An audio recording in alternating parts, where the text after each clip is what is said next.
Hello and welcome to the Disruptors of Evil podcast, where we are disrupting the devil's kingdom one mustard seed at a time. My name is Amaya MP. This is my brand new podcast, and I'm so excited to be starting this up. This has been a project that I've been working on for quite some time, and it's kind of surreal that it's like finally coming to fruition. So I do want to, this is going to be a bit of a shorter episode, just kind of the backstory a little bit. I know a lot of people don't really love listening to backstories, so totally get it. But I will say in this beginning part of this episode, I'm going to be talking about the logistics. So I'm going to go over that really quick. I will be doing visual and audio on YouTube. And then, of course, I will just do audio on Spotify and Apple Podcasts. Those are the only two audio platforms I will be doing for right now. In the future, I may move over to a couple others. But as for right now, those are just the two that I'm doing. And then, of course, on YouTube, I wanted people to be able to listen to it and watch it for free. So it will be on there as well. Head on over to the Disruptors of Evil YouTube channel to go and watch the videos. I would be lying if I said I wasn't nervous. I am super nervous, and I honestly have no idea what I'm doing. I'm learning every day something new about having a podcast. My husband has been so amazing, Dylan. He has helped so incredibly much with the technical side of it and the recording and microphones and lighting and everything like that. So he has really helped me make this a dream come true. So that all being said, please bear with me as I learn how to even run a podcast. This is very new to me. I have done Instagram, TikTok, YouTube. I've done, live streaming. I've never done a podcast. So this is all new. Thank you for being patient with me. I also would like to say that I am a wife and a mother first. This podcast does come second to that. I will be uploading on Thursdays bi-weekly, so every 2 weeks. I will definitely try my hardest to stick to that schedule, but I do ask for your patience if sometime in the future I need to skip an episode or skip a week or anything like that, or it uploads late. But that being said, I don't see that happening, at least not for a while. So thank you for being patient with me and hanging on while I learn how to do this. It's a little crazy. Okay, so this is a podcast for all faiths. I am a member of the Church of Jesus Christ of Latter-day Saints. So most of my episodes will contain at least pieces or parts of our doctrine that's taught in my church, but most of it will be from the Bible and things that we as Christians share common ground on. That was a big reason why I wanted to start this podcast. I wanted to be able to bring us together in one unity of faith. If you know that scripture in Ephesians, you know what I'm talking about. There will be episodes also that are fully on my church and my faith. But I would still encourage you of different faiths to listen to those episodes because you may find them very intriguing, interesting. For example, some of the episodes that we'll be doing will be talking about like some quote taboo topics like garments, temples, temple marriage, things like that are not so readily talked about in the world, which I think do need to be talked about. Different questions that people have on the Church of Jesus Christ, I'll be answering those. Faith-building conversion stories like my husband and my father's conversion stories, and a ton more. So definitely listen to those videos even if you are not a member of my church, because you may still find them to be interesting. That all being said, I want to say a huge thank you to everybody for being so supportive and so loving. This already has been such a journey. I'm releasing this on March 6th. I'm recording this before, and it's honestly been amazing to see the support and the love that I've already gotten. Like it makes me emotional. I can't even talk about it. So anyway, okay. As I said in the beginning, this is going to be a shorter episode. I am releasing 2 episodes today on March 6th. This one's going to be backstory on the podcast. The second one is going to be a longer episode on Christ meeting us where we are at. It's going to be talking about several different prominent figures in the Bible, so be sure to check that out. Anyway, let's get into the backstory. So last year, I had my super beautiful, super cute daughter. Her name is Bellamy. She was born at the end of March of 2024. She is so amazing. She's such a blessing. She was a surprise. She was a honeymoon baby. So right after my husband and I got married, we found out we were pregnant, and it was kind of a blow, if I'm being honest. Not that we weren't excited, we were ecstatic, but it definitely was out of the blue, and we weren't expecting it in many ways, financially, physically, mentally, spiritually. And so after I had my daughter, I fell into a pretty deep postpartum depression, and I started really struggling with my faith. I didn't think that I was going to have such a hard time, but that was the worst depression I've ever experienced in my life, which is saying something, because if you know anything about my story, I have been through some pretty tough times in my life. And so it was really strange to be going through such a hard time when I was now married. I now had a child. Like, I had this life that I had been dreaming about for so long. Why did I feel so terrible? And so that kind of cornered me a little bit in my faith, and I was really struggling. I didn't go to the temple for a while postpartum, mostly because I was still bleeding and I didn't want to get any blood on my temple clothes, which may sound silly, but I didn't go. And then on top of that, I was struggling to pray every day. I was struggling to read my scriptures every day because I wasn't sleeping. I had a newborn that I was taking care of, 24/7, and it took up most of my time. So I didn't really show much of this struggle on social media or anything like that. I showed a little bit of it, but it went pretty deep, and it got to a point where I started feeling very suicidal, and that scared me a lot because I hadn't felt that way in a very long time. I hadn't had those thoughts in a very long time. I've always struggled with accepting help, and so I was really struggling with that at this time. Even just with Dylan, my husband, like I would have a hard time letting him take Bellamy, and I didn't want her out of my sight. There was a lot of postpartum anxiety. So that being said, I started having a difficult time seeing God in my everyday life, and this led me to start telling myself that he had forgotten me and that he didn't love me, and more especially that I was unworthy because I hadn't been praying, I hadn't been reading my scriptures, I hadn't been going to the temple. I hated going to church because I got nothing out of it every single week. I was just feeding, soothing, changing, or walking my baby to put her to sleep. So my mind was just bombarded with these thoughts that weren't true, that I was unworthy, that I was forsaken, that I was unloved. And I really believed they were true. And so I became upset with myself, but also with God. And one day I just got so fed up, and I prayed and was like, what is happening? Like, I need help. I am really struggling, and I don't know what to do. And I didn't really feel, or I didn't really hear an answer, but I did feel this immense peace. And I still remember that day very vividly. Bellamy had colic, and she was colicky for 6 months of her life and wouldn't sleep. And she was crying when I was praying this prayer. And in the middle of this prayer, she just stopped crying. And I felt this peace. And I was like, okay, everything's going to be okay. I'm going to trust that. So that Sunday, I went to church, and during the sacrament, I started praying, like, what do I need to learn from this suffering? What do I need to gain? What would you like me to do? And again, I didn't hear too much of an answer, but from that day on, I continued to pray that same prayer. And I think it was in August, I want to say, that the Lord was like, you need to share your story on Instagram. And I was like, I am not going to do that.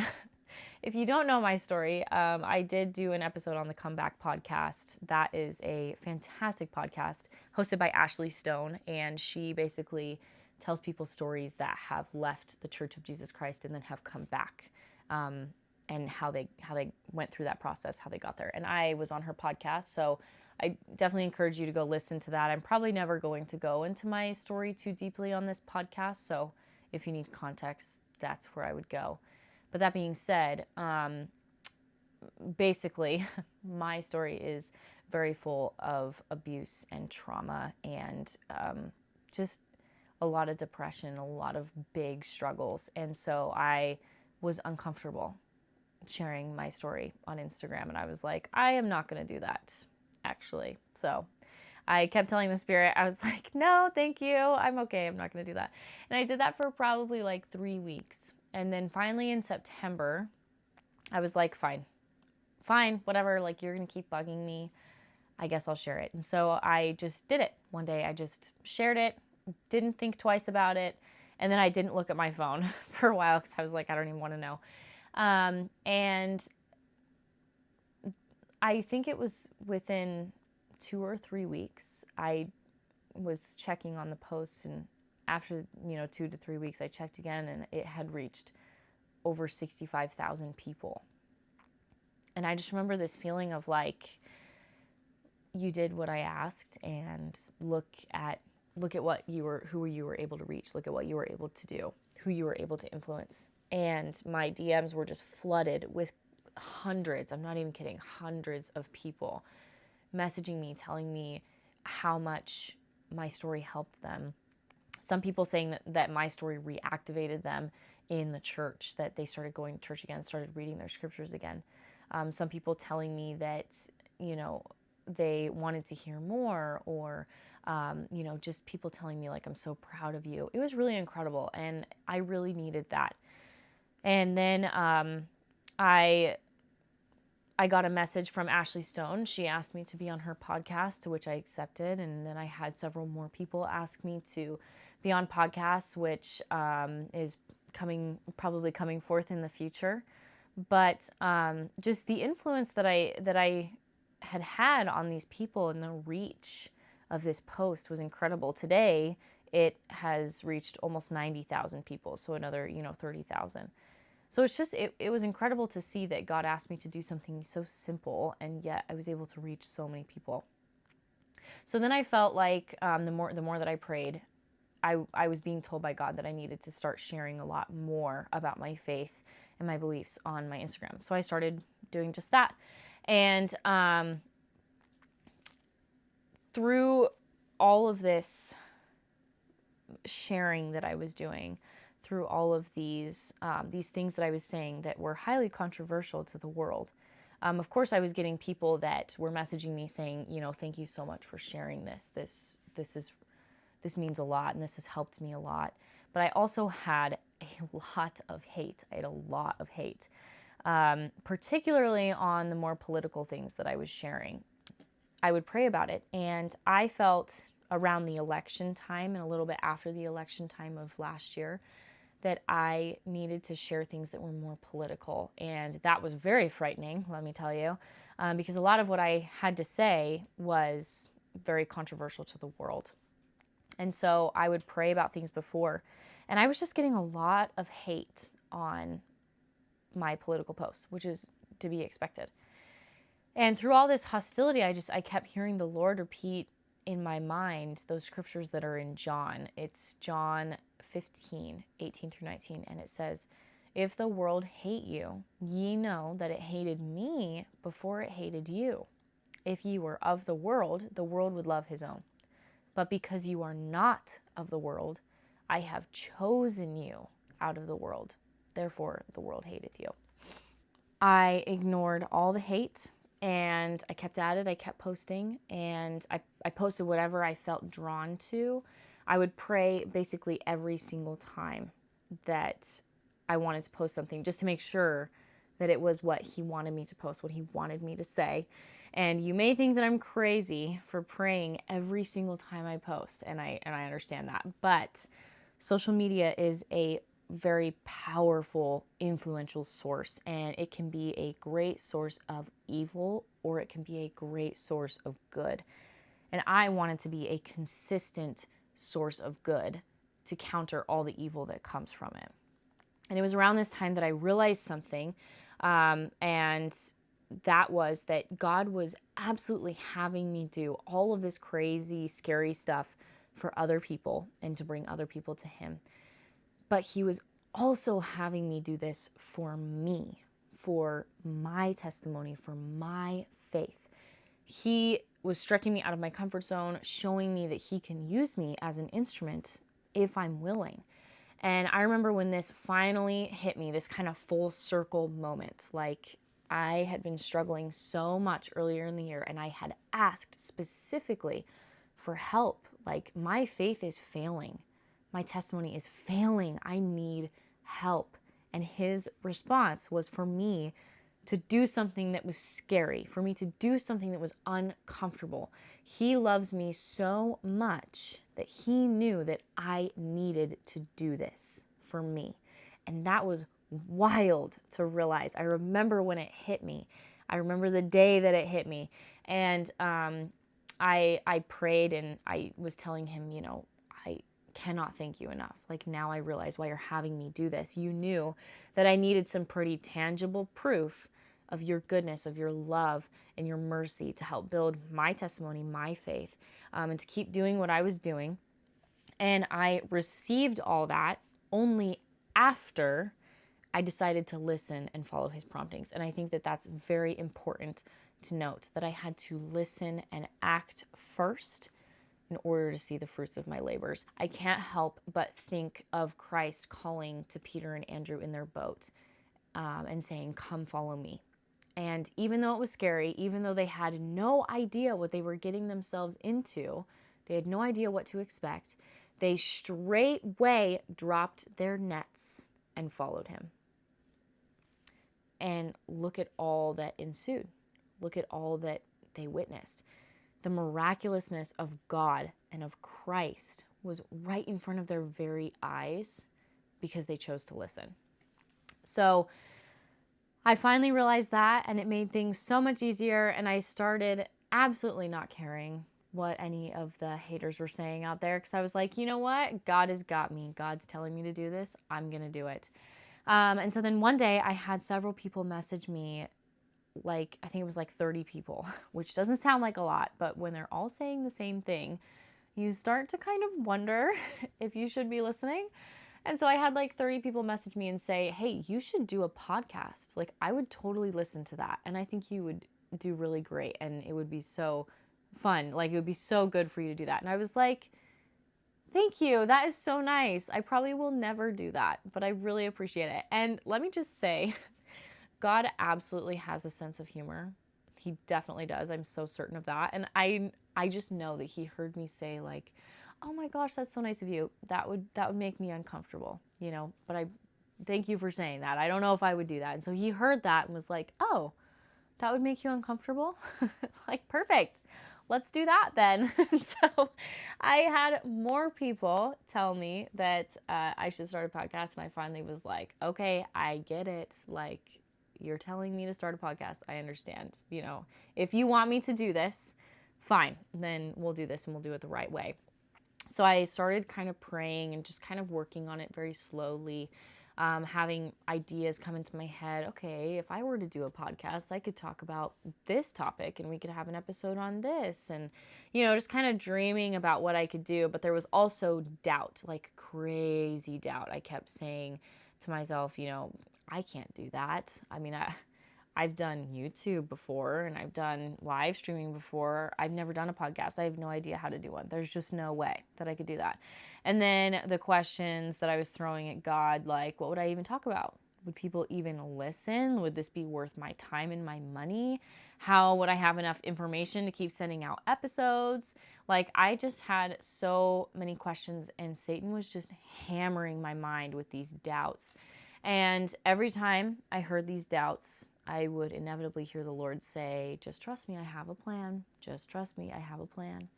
So I finally sat down one day, and he gave me the name, Disruptors of Evil.